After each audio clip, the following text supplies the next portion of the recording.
Let's talk about the different types of gypsum that I have in the dental materials lab. We have dental plaster, dental stone, and high strength dye stone. The difference between all of these three is going to be mainly their strength and the amount of water that they use. They are also, some of them are a little bit harder to work with than others.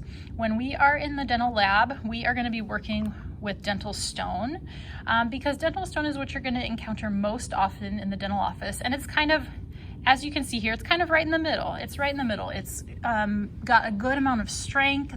It's fairly easy to work with. Its price is fairly good, and so it's what you're going to run into most often in the real world. We have plaster here in the dental lab as well. Plaster is going to be a lower strength stone. It's a little bit more lightweight after you pour it up. It's pretty easy to work with.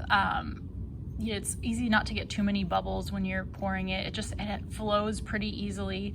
But like I said, it's a fair amount weaker, so it's not used super often. The stone, it's a little bit stronger. It's easy to work with.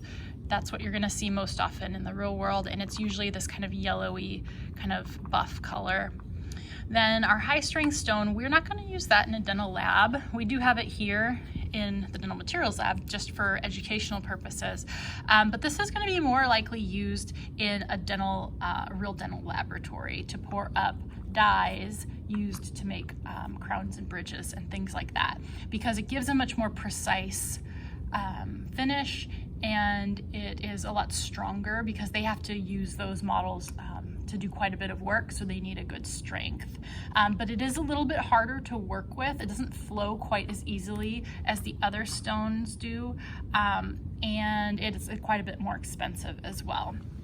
You'll see that each of the different types of gypsum, we use 100 grams of powder for each one.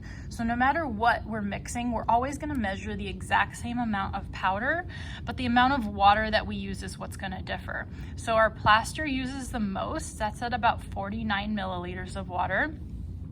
The stone uses about 33 milliliters, and then the high strength stone is right around 26 milliliters.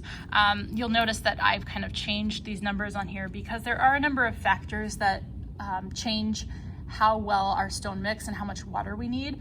Elevation is one, the humidity in a room, the temperature. Those are things that can affect how much water you need for your stone. So this is what I have found is the best, and is going to give us the best consistency for those. So like I said, when you're in the lab here at PCC, we're just going to be working with the dental stone this year, but I wanted to give you guys kind of an overview of the other types that we have available and kind of what they're used for. You'll see in the lab we have down here, that's our plaster. I've got our stone out up on the counter because that's what we'll be using. And then we've got our high strength stone as well. But like I said, we'll just be using the dental stone, so that's all we have to focus on for lab this time. All right, thank you guys.